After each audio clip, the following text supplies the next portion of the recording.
These words were never meant for me. Asher Whitlow stood by the oil lamp, the envelope trembling in his calloused hands. The address was wrong. One number different, but the letter inside had already seized his heart. He shouldn't have opened it. A decent man would have returned it to the post office at dawn, but something in the handwriting pulled at him. Delicate loops. Careful strokes. The penmanship of someone who believed words mattered. The ranch house creaked around him. Empty. It had been empty for 3 years now, since Margaret's fever took her. The silence used to comfort him. Tonight it felt heavier.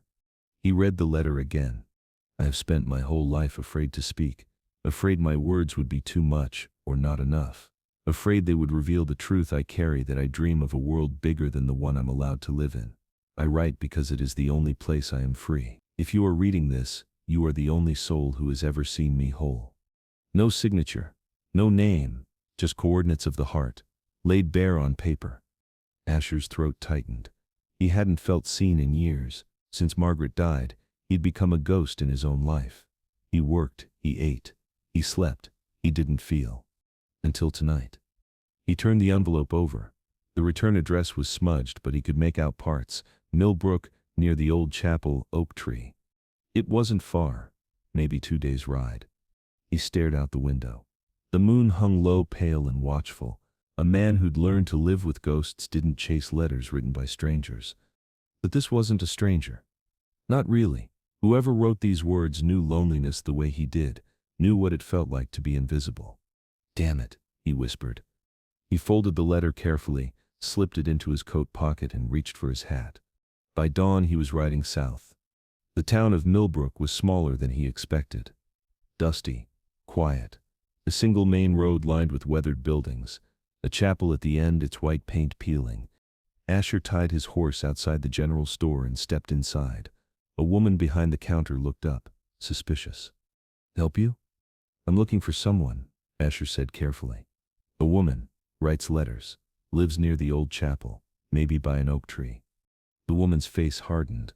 You a debt collector? No, ma'am, just delivering something. She studied him for a long moment. Then she sighed. Belle Monroe lives with her brother half-mile west. Yellow house. But if you got business with her, you best be respectful. That girl's been through enough.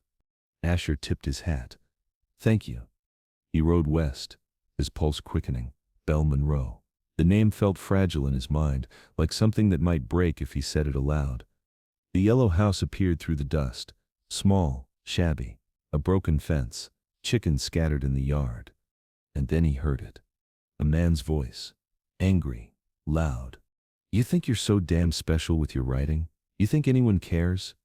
A crash. Glass shattering. Asher dismounted fast, his boots hitting the ground hard. He moved toward the house, adrenaline flooding his veins. Through the window he saw her. A young woman. Dark hair tangled. Face pale. She was on the floor, one hand raised defensively. A man loomed over her, fist clenched. You brought shame to this family, the man shouted. Asher didn't think. He kicked the door open. Stop. The man spun around, eyes wild. Who the hell are you? Asher stepped inside, his voice steady. Someone who thinks you've said enough. The man, Belle's brother by the look of him, sneered. This ain't your business, stranger. It is now. For a moment the brother looked like he might swing, but something in Asher's stance, the quiet danger in his eyes, made him hesitate. Belle scrambled to her feet. Her lip was bleeding. Her hands shook. Get out. The brother spat at her. Go on. You're so smart, so full of words, you don't need us. Belle's eyes filled with tears, but she didn't cry. She grabbed a shawl from a chair and ran. The brother turned back to Asher. You just made a mistake, mister. Asher didn't respond. He backed out of the house, keeping his eyes on the man, then turned and followed Belle. She was running. Fast. Toward the edge of town, past the chapel, into the open land where the ground dropped away into a canyon. Wait, Asher called. But she didn't stop. By the time he caught up, she was standing at the edge of a cliff, the wind tearing at her shawl. Below, the canyon stretched endlessly, a river glinting far below like a silver thread. She wasn't moving, just staring down. Asher's heart hammered. He stopped a few feet behind her, breathing hard. Please, he said quietly. Don't. Belle didn't turn. Her voice was barely a whisper. No one will ever read my words. I'm done. Asher reached into his coat, pulled out the letter. His hands were shaking now. Someone did, he said, and they changed everything. Belle froze. Slowly she turned. Her eyes, red from crying, landed on the paper in his hand. Recognition flashed across her face. Shock. Disbelief. That's... Her voice broke. That's mine. Asher nodded. He stepped closer, holding the letter out like an offering. It came to me by mistake, he said. Wrong address. But I read it, and I haven't stopped thinking about it since. Belle stared at him. At the letter. At the impossible fact that her words, her secret heart, had reached someone. You read it? She whispered. Every word. Tears spilled down her cheeks, but this time they weren't tears of despair. They were something else entirely. Belle took a step back from the cliff's edge. Her legs trembled. She couldn't take her eyes off the letter in his hand. How did you... Her voice cracked. How did you find me? Asher folded the letter carefully and slipped it back into his coat. The postmark, the details you mentioned, the oak tree by the chapel. Belle's hand went to her mouth. I never sent that letter. I couldn't. I was too afraid. Then how? My friend, Belle whispered. Sarah. She must have taken it from my room. She said I needed to be braver. A bitter laugh escaped her. Look where that got me. The wind picked up, pulling at her dark hair.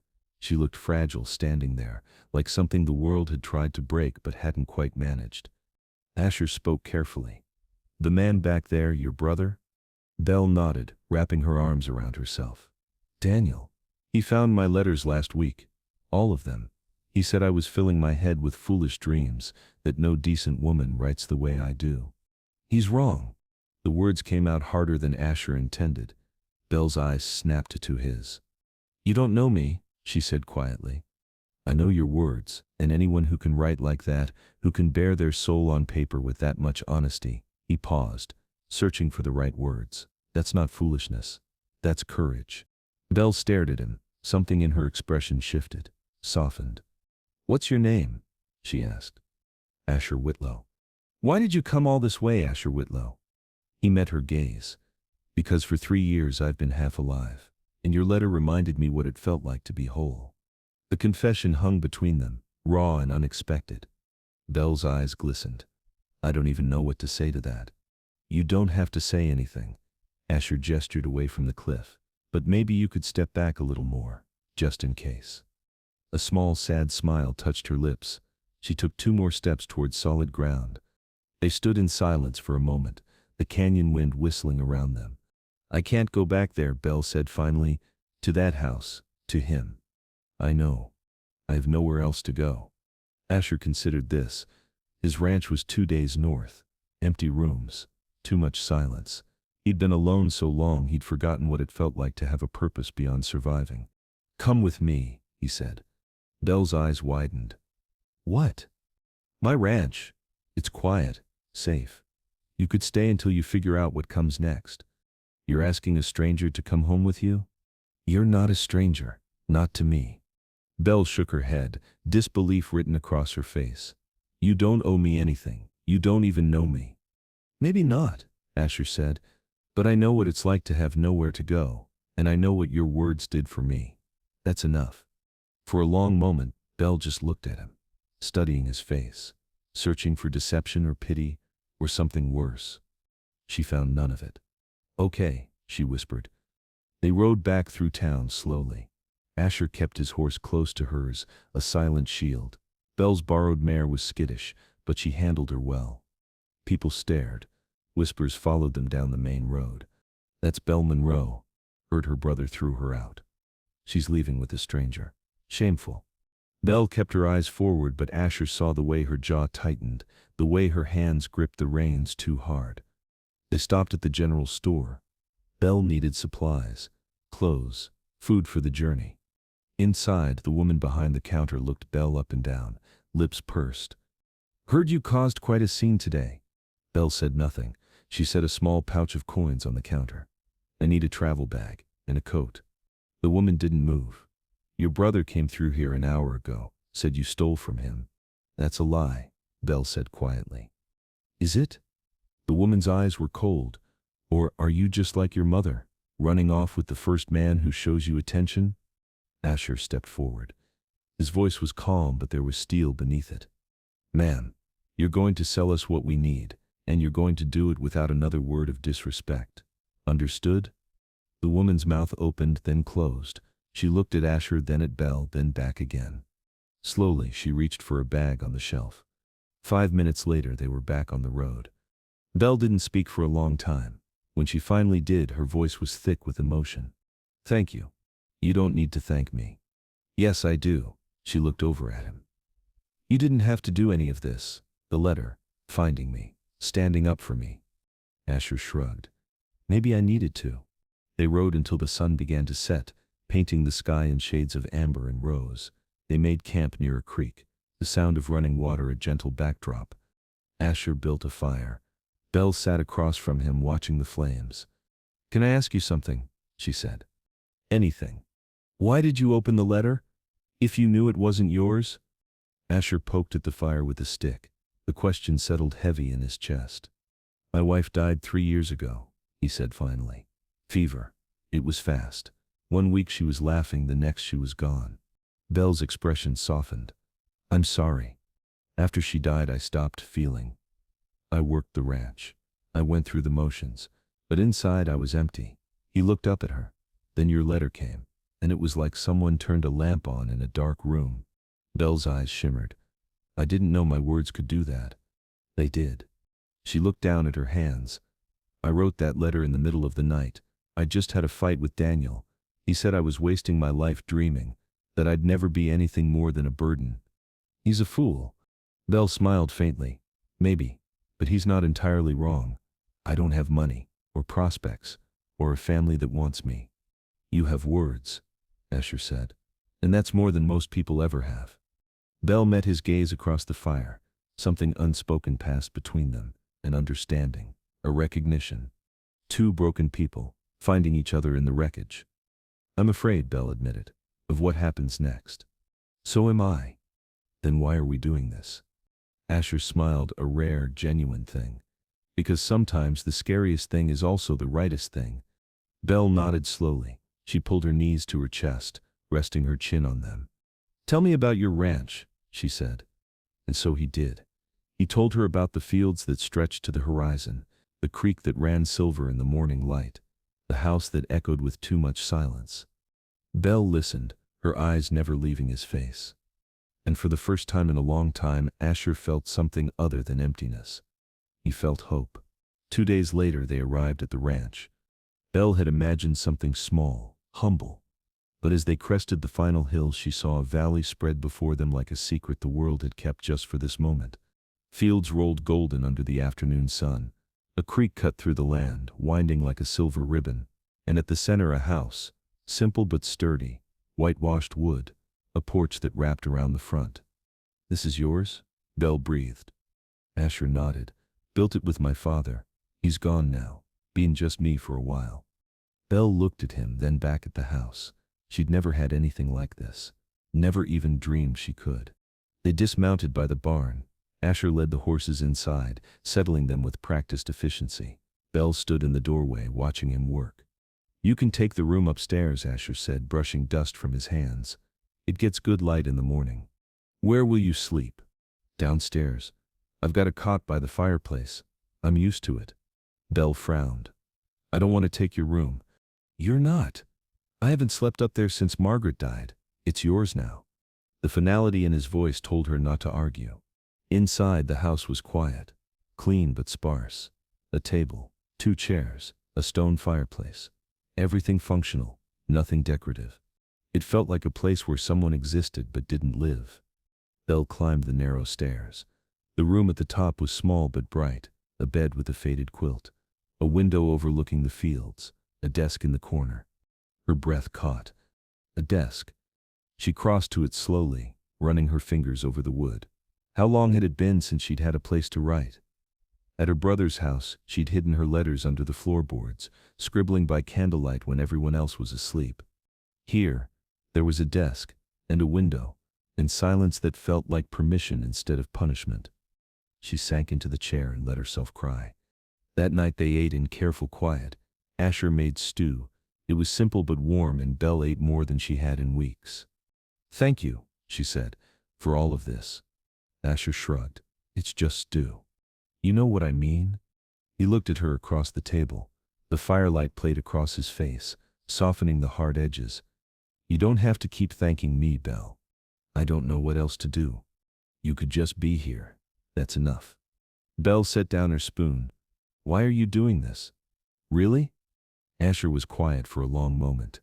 Then he stood and walked to a shelf by the fireplace. He pulled down a small wooden box and brought it back to the table. Inside were letters. Dozens of them, tied with string. "Margaret wrote these," he said softly. "Every time I was away. Every time we fought. Every time she had a thought she wanted to save." He touched the top letter, his fingers reverent. "After she died, I read them all, over and over. They were the only thing that made me feel close to her." Belle's throat tightened. "Words matter," Asher continued. "They're the only thing we leave behind that's really true. Everything else fades. But words stay." He looked at her. "When I read your letter, I felt that again, that truth. And I knew I couldn't just let it disappear." Belle reached across the table. Her hand covered his. "I'm glad you found it," she whispered. Asher's fingers curled around hers. Warm, steady. For a moment, neither of them moved. Then a sharp knock shattered the silence. Asher's hand went to his belt, where a revolver hung. Belle's heart lurched. "Stay here," he said. But Belle followed him to the door anyway. Asher opened it a crack. A man stood on the porch, tall, broad-shouldered, familiar. Belle's blood went cold. "Daniel." Her brother smiled, but there was no warmth in it. "Hello, sister." "What do you want?" Asher's voice was flat, dangerous. "Just came to collect what's mine."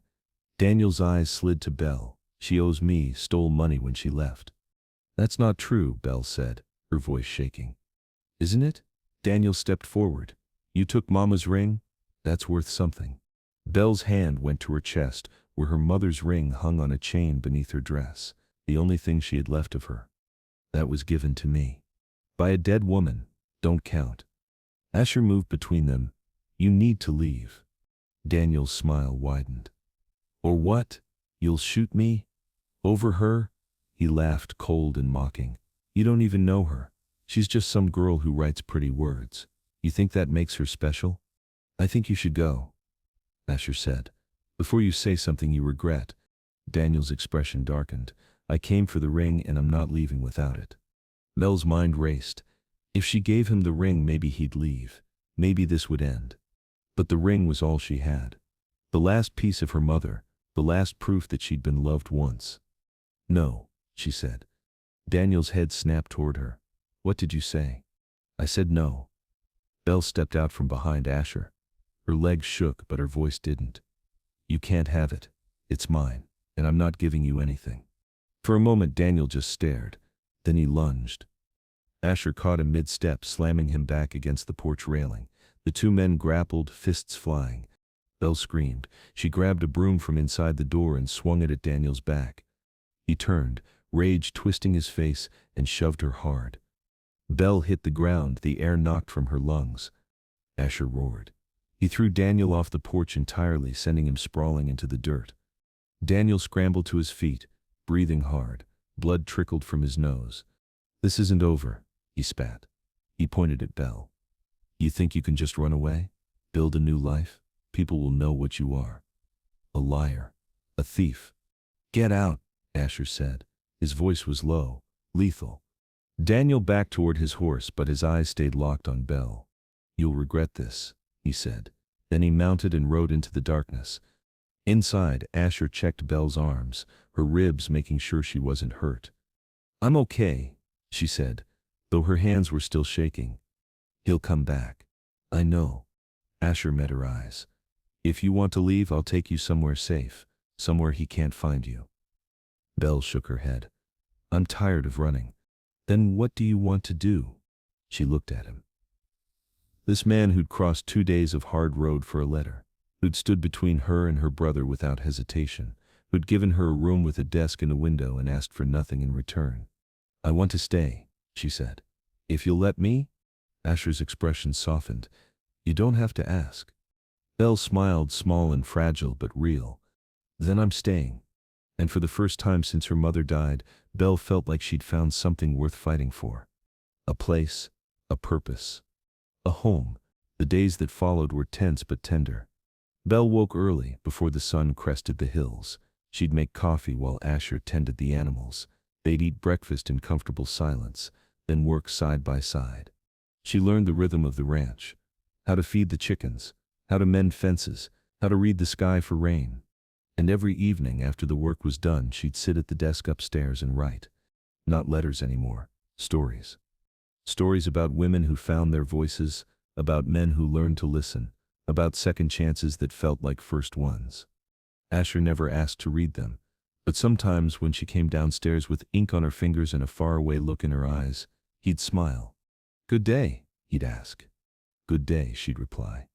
It was simple, quiet, and for the first time in her life Belle felt like she belonged somewhere. But the peace didn't last. It started with whispers. The neighboring ranchers began talking. A woman living alone with a widower. No chaperone, no ring. At the general store in town, the clerk refused to sell Belle flour. "We don't serve women of questionable character," the woman said, eyes cold. Belle stood frozen, humiliation burning through her. Asher, standing behind her, stepped forward. His voice was calm but hard as iron. "Then you don't serve anyone from my ranch, and you can tell everyone in town the same." The clerk's face paled. "Mr. Whitlow, I didn't mean—" "Yes, you did." He took Belle's hand. "Come on." They left the store in silence. Belle's throat was tight with unshed tears. "I'm sorry," she whispered. "I'm ruining your reputation." Asher stopped walking. He turned to face her, his hands gentle on her shoulders. "My reputation doesn't matter. You do. But people are talking. Let them talk." Belle shook her head. "You don't understand. It's not just talk. They'll make your life harder. They'll stop doing business with you. Belle," his voice was firm. "I don't care." She looked up at him, searching his face for doubt, for regret.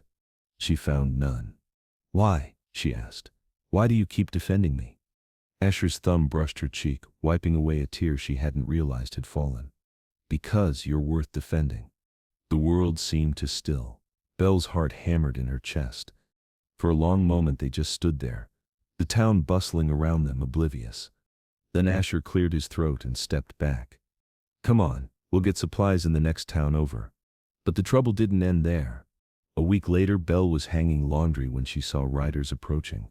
3 men, rough-looking, armed. Her stomach dropped. She ran inside. "Asher!" He was at the table, mending a saddle. He looked up, saw her face, and was on his feet instantly. "How many?" 3. Asher grabbed his rifle from above the door. "Stay inside." "Asher." "Stay inside, Belle." She wanted to argue, but the look in his eyes stopped her. She watched from the window as Asher stepped onto the porch. The riders stopped 20 feet away. The man in front was older, gray beard, mean eyes. "You Whitlow?" he called. "I am. Heard you got a woman here. One that don't belong to you." Asher's jaw tightened. "What I have here is my business. Not when it's another man's property." Belle's blood ran cold. "Daniel," he'd sent them. "She's not property," Asher said. "And she's not leaving." The gray-bearded man spat into the dirt. "Her brother says different, says she stole from him, says she owes a debt. Her brother's a liar." "That your final word?" "It is." The man's hand drifted toward his gun. Belle didn't think. She threw open the door and stepped onto the porch, Asher's old revolver heavy in her hand. "Belle, get back inside." Asher's voice was sharp with fear. But Belle didn't move. She leveled the gun at the riders, her hands surprisingly steady. "I don't owe my brother anything," she said, her voice ringing clear. "He beat me. He humiliated me. And when I finally found the courage to leave, he sent men like you to drag me back." The gray-bearded man's eyes narrowed. "That ain't how he tells it." "I don't care how he tells it. This is the truth." Belle's finger rested on the trigger. "And if you try to take me, I will fight, and so will he." Asher had moved beside her now, his rifle raised. The 3 men exchanged glances. Ain't worth dying over, one of them muttered. The gray-bearded man's lip curled, but he pulled his horse's reins. This ain't over, he said. Yes, Asher replied. It is. The riders turned and rode away, their dust trail fading into the distance. Belle's legs gave out. Asher caught her, taking the revolver from her shaking hands. You could have been killed, he said, his voice rough. So could you. He pulled her close, his arms wrapping around her. Belle pressed her face into his chest, feeling his heart pound against her cheek. I'm not losing you, he whispered into her hair. Not to them, not to anyone. Belle's arms circled his waist. She held on tight, grounding herself in his warmth, his solidity. I'm not going anywhere, she said.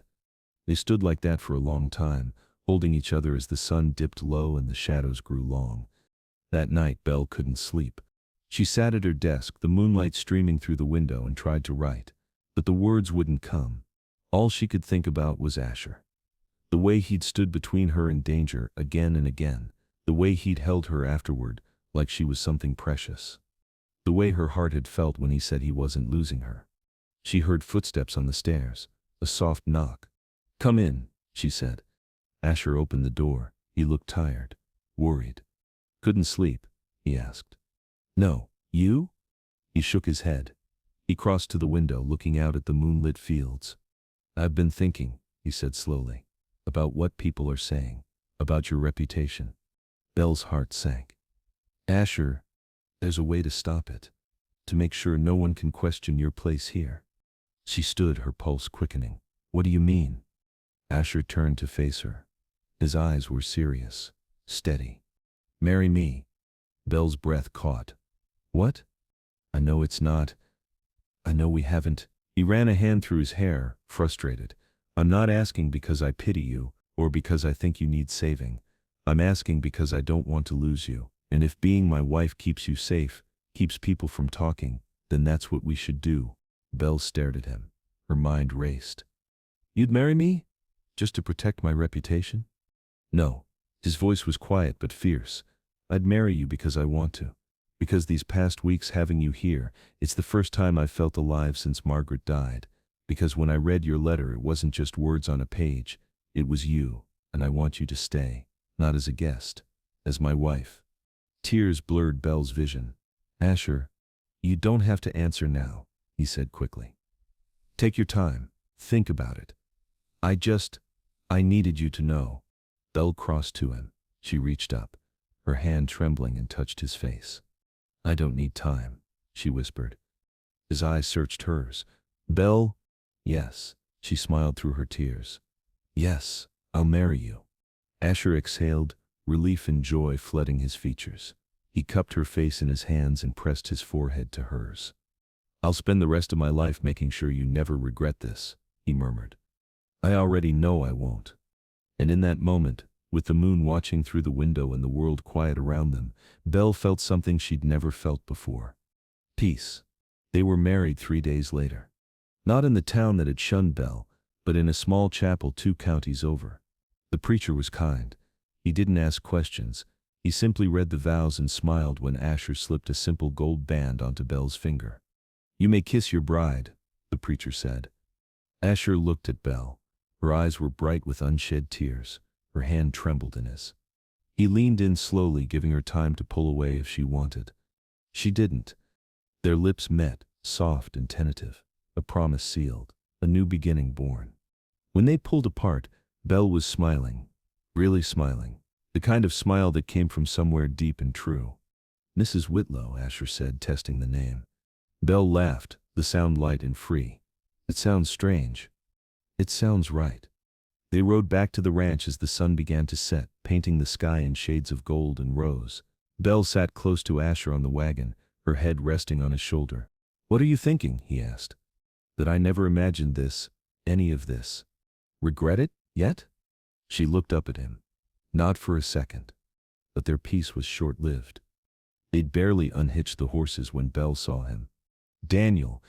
He stood by the house, arms crossed, rage etched into every line of his face. So it's true, he said. You married him? Belle's hand found Asher's.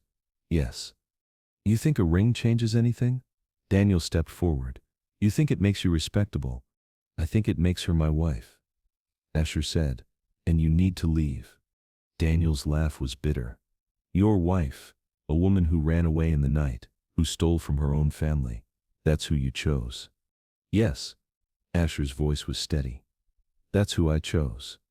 Daniel's expression twisted. You're a fool, both of you. He turned to Belle, his eyes hard. You could have had a good life, a proper life, but you threw it away for words on paper and dreams that'll never come true. Belle felt the old shame trying to creep in, the voice that said she was too much or not enough, that her dreams were foolish. But then she felt Asher's hand tighten around hers. She looked at the house behind her, the desk in the upstairs room. The life she was building, word by word, day by day, and she realized something. Daniel was wrong. No, Belle said, her voice clear and strong. I threw away a life that was killing me, and I found one worth living. Daniel's face darkened. You'll regret this. I won't. Belle stepped forward, her chin high. You wanted me small, quiet, grateful for scraps, but I'm not small anymore, and I'm not afraid of you. Daniel's hand moved toward his belt, toward the knife there. Asher was faster. His revolver was drawn and leveled before Daniel could blink. Don't, Asher said. Just one word. But it carried the weight of absolute certainty. Daniel froze. For a moment the world held its breath. Then Daniel's shoulders sagged. The fight went out of him. You're dead to me, he said to Belle. Both of you. Good, Belle replied. Maybe now I can finally live. Daniel spat into the dirt, then mounted his horse and rode away. This time Belle knew he wouldn't be back. That night, they sat on the porch, watching the stars emerge one by one. Do you think he'll really leave us alone? Belle asked. Yes. Asher's arm was around her shoulders. He knows he's lost. Belle leaned into him. I keep thinking about that letter. The one that started all this. What about it? I wrote it because I was desperate. Because I needed to believe that somewhere, someone would understand that I wasn't as alone as I felt. Asher pressed a kiss to her temple. You're not alone. Not anymore. Belle smiled. No, I'm not. She thought about the girl she'd been, hiding her words under floorboards, afraid to take up space, convinced her dreams were shameful. That girl was gone now. In her place was a woman who'd stood at the edge of a cliff and chosen to step back, who'd held a gun with steady hands, who'd said yes to a life she'd never imagined she deserved. I want to keep writing, Belle said suddenly. I know. No, I mean, I want to try to publish, to send my stories out into the world. Asher pulled back to look at her. Then do it. What if they're not good enough? They are. His certainty was unshakable. And even if the world doesn't see it right away, I do. So write, Belle. Write until your hand cramps and your ink runs dry. Write because you have to. Because it's who you are. Tears pricked her eyes. How did I get so lucky? Luck had nothing to do with it. A letter went to the wrong address, and it turned out to be exactly where it needed to go. Belle laughed through her tears. She turned and kissed him, slow and sweet and full of promise. When they pulled apart, Asher stood and offered his hand. Come on, it's late. Belle took his hand and let him pull her to her feet. They walked inside together, closing the door on the past and stepping into their future. 6 months later, Belle received a letter from a New York publisher. They wanted to print her story. She ran outside, the letter clutched in her hands. Asher. He was by the barn repairing a fence. He looked up and dropped his tools. What is it? She thrust the letter at him. He read it, then looked at her, his eyes shining. They want to publish it, she whispered.